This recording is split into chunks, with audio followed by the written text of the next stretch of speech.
Pakistan is the most dangerous country in the world. Who says that? Who decided that? And why? Today, together, we put the statement to rest. Keep watching this video to the very end to decide if this is true or false.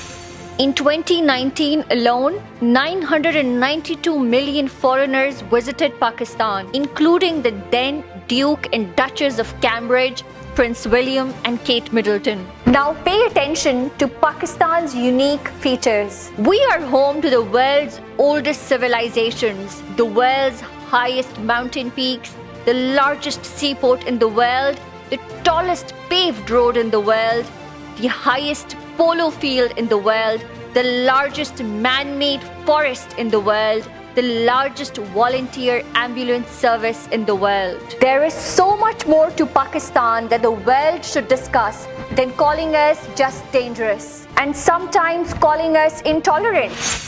Listen, every country has problems, but that doesn't mean that its people are intolerant. Let's put this conversation to rest also. The holiest site for Sikhs in Pakistan, the Nankana Sahib Gurdwara, where every year thousands of Sikhs come to perform their pilgrimage. In Mardan, Taxila and Swat, you shall find a number of religious Buddhist sites. Pakistan is also home to the second most religious site for Hindus, the Katasraj Temple in Chakwal. Holy Trinity in Karachi is an 18th century church that is really sacred for the Christian community. There are so many more non-Muslim religious holy sites in Pakistan.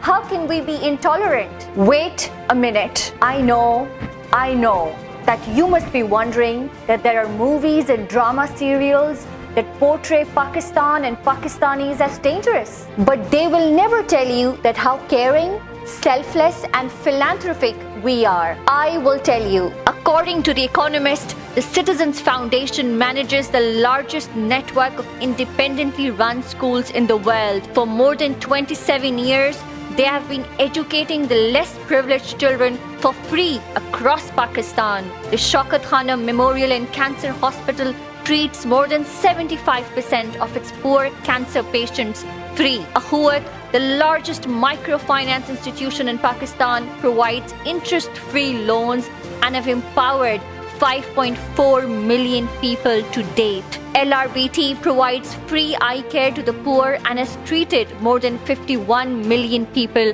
in Pakistan. I wonder if Pakistan was actually dangerous. Would all of this be happening here? Why would bloggers and influencers like Trevor James from Canada, Eva Zubek from Poland, Mark Wiens and Angela Carson from America, Khalid Al-Amiri from the Emirates would visit, explore and enjoy the beauty of our country?